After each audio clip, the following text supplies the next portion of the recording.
रोहन गुप्ता जी, कहा तो राज्यसभा सांसद बनाने चले थे, देखिए ये खेला हो गया आप लोगों के साथ। लेकिन सिर्फ विक्टिम कार्ड खेलने से नहीं होगा कि बीजेपी वालों ने ये कर दिया, बीजेपी वालों ने वो कर दिया। आपके विधायक हैं साहब, चुनाव सिर पर है लोकसभा का, और परिस्थितियां बहुत अच्छे संकेत नहीं दे रही हैं। रोहन जी। अंजना जी, लोकतंत्र के साथ भाजपा जो हर रोज नए जो एक्सपेरिमेंट कर रही है, उसमें और एक कड़ी आज जुड़ गई है। और भाजपा के राज में अंजना जी, अंतरात्मा जगती नहीं, अंतरात्मा बिकती है। और ये अंतरात्मा बिकने का और एक एग्जाम्पल हमने हिमाचल में देख लिया।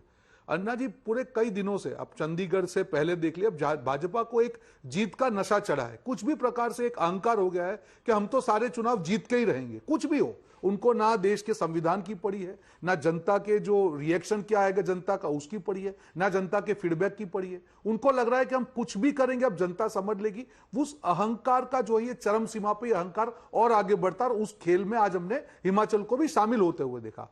आप और एक सवाल पूछ रही थी जो आप वापस मुझे पूछे, उसके पहले मैं जवाब दूं कि कर्नाटक में आपने भी किया। अंजना जी, फर्क है। वहां पे पहले ही चुनाव के पहले ही भाजपा नेताओं ने कहा था कि इस चुनाव के बाद में कर्नाटक में कांग्रेस की सरकार गिर जाएगी, और इसलिए जेडीएस जो उनका समर्थन है उसके पास सपोर्ट नहीं होते हुए उन्होंने उम्मीदवार करा रखा। अगर हम हमारे सेल्फ प्रोटेक्शन में कुछ करते हैं तो ये भाजपा ने किया, उसके सामने बिल्कुल ये ठीक नहीं है, क्योंकि हम तो हमारी सरकार बचा रहे, जो लोकतंत्र में हमारा अधिकार है। और यहां पर देखिए क्या खेला हो रहा है, क्या मजबूरी है अंजना जी भाजपा की कि हर बात कांग्रेसी नेताओं के सर को बिठा के उनको सत्ता का ताज देना पड़ा। ऐसी क्या मजबूरी है कि अपने कार्यकर्ताओं को छोड़ के बचाने के लिए कांग्रेसी के बाहर जो नेता लाए उनको ठीक है।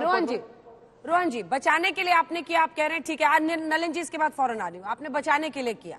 लेकिन आपको पता है क्रॉस वोटिंग करने वाले एकमात्र विधायक जिन्होंने अंतरात्मा शब्द का आज इस्तेमाल किया वो कर्नाटक वाले बीजेपी विधायक ही थे। आपने उनको कैसे अपनी तरफ किया? आपने सरकार बचाने के लिए किया, मैं नहीं चैलेंज कर रही उसको, लेकिन कैसे किया, कौन से बल के प्रयोग से किया? बिल्कुल धन बल, दबाव? देखिए अगेन वो ओरिजिनल वो कांग्रेस में थे। नहीं अंजना जी, ओरिजिनल वो कांग्रेस में थे पहले, लास्ट टाइम वो कांग्रेस के कार्यकर्ता थे और लास्ट टाइम ही कांग्रेस से गए थे, तो उनको लगा होगा। और बात जो मैंने आपको अभी भी कहा, दोनों में फर्क है। एक है मैं मेरी सरकार को बचा रहा हूं, और एक है मैं बनी हुई सरकार को गिरा रहा हूं। लोकतंत्र का अपमान कहां पे होता है कि जो सरकार ने चुना, जनता ने चुना, आप राज्यसभा चुनाव को भी हथकंडा बना रहे हैं। ये एक्सपेरिमेंट दोस्त के लोकतंत्र में शुरुआत किसने की? भाजपा ने की। गुजरात चुनाव से उन्होंने शुरुआत की और उसको आगे बढ़ा के लेके नतीजे अभी आए ना, टाई जो हुआ है 34 पे, तो मैं कॉन्स्टिट्यूशनल एक्सपर्ट से बात कर रहा था। उनका कहना है कि अभी एक मौका है कि रीपोल के लिए जाया जा सके, क्योंकि ये मटके से या लॉटरी से निकालेंगे तो इसको चैलेंज किया जा सकता है। तो बहुत संभावना हो सकती है कोई भी एक पार्टी चला जाए इलेक्शन कमीशन के पास या कोर्ट में कि वो उसको रीपोल करे, उसका भी इंतजार करना चाहिए। हम फौरन बताएंगे अपने दर्शकों को।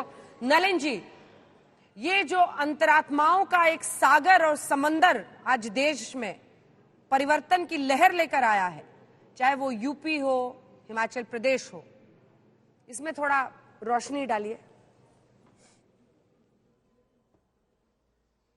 पहले हिमाचल से बात करें। मुझे लगता है हर्ष महाजन जी को बधाई देना चाहिए, कद्दावर नेता हैं। वहां जितने लोग आज सरकार में हैं उनसे कहीं ज्यादा कद्दावर। नलिन जी, एक सेकंड आपको टोक रही हूं, क्योंकि हर्ष महाजन जी के जो मीडिया कोऑर्डिनेटर हैं रणधीर जी, वो इस वक्त हमारे साथ हैं, क्योंकि क्लैरिटी नहीं आ रही नलिन जी कि वो जीते हैं कि नहीं जीते हैं। रणधीर जी, आपसे मेरा पहला प्रश्न यही है कि खुद बाहर आकर जयराम ठाकुर जी ने ये जानकारी दी कि 34 वोट मिले हैं, लेकिन सब बधाई दे रहे हैं हर्ष महाजन जी को, और वो बधाई ले भी रहे हैं। इसकी वजह क्या है? वो अपने आप को विजेता कैसे मान रहे हैं? अंजना जी, ऐसे है, मैं इलेक्शन एजेंट था हर्ष महाजन जी का, विधायक भी हूँ। अच्छा। तो 34 मत मिलने के बाद according to the rules of conduct of election there is a provision for draw, और ड्रॉ हुआ, और ड्रॉ में बाकायदा हर्ष महाजन जी चुनाव जीते हैं। अच्छा। और ये इलेक्शन जो हमारा यहाँ डिपार्टमेंट है, जो रिटर्निंग ऑफिसर थे, उन्होंने जो है इसको डिक्लेयर किया है। Final declaration after the permission of election commission of India होगी, परंतु ड्रॉ में जो है वो हर्ष महाजन जी जीते हैं, इसलिए ये जो उनके जिंदाबाद के नारे लग रहे हैं। ये ड्रॉ कुछ ही देर में आपको बता दें, ये सुक्खू साहब और अभिषेक मनु सिंघवी दोनों प्रेस कॉन्फ्रेंस करने वाले हैं, कुछ ही देर में वो बोलेंगे।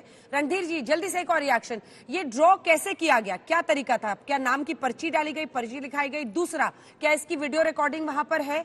तीसरा, रिटर्निंग ऑफिसर की मौजूदगी में ये हुआ है, किस प्रक्रिया में हुआ है, वो जल्दी से बताएं। देखिए, रिटर्निंग ऑफिसर जो इलेक्ट कोड ऑफ कंडक्ट का रूल कहते हैं, उसके मुताबिक रिटर्निंग ऑफिसर ने A4 साइज के 2 पेपर लिए, दोनों पेपर पर अलग अलग कैंडिडेट का नाम लिख के उनको मल्टीफोल्ड जो है उनके किए और एक बॉक्स में डालकर उनको खूब अच्छी तरह से हिलाया और उसमें से एक पर्ची निकाली। वो जो जिसकी पर्ची निकली वो जो है जिसको कहते हैं एक्सक्लूड हो गए, जो रूल कहते हैं उसके मुताबिक जिसकी पर्ची निकलनी थी वो एक्सक्लूड हो गए और दूसरे कैंडिडेट को विनिंग डिक्लेयर किया गया। इस सारे प्रोसेस पर जो कांग्रेस के उम्मीदवार थे मनु सिंघवी भी, उनके भी सिग्नेचर है, उनके इलेक्शन एजेंट के भी सिग्नेचर है, हमारे भी सिग्नेचर है।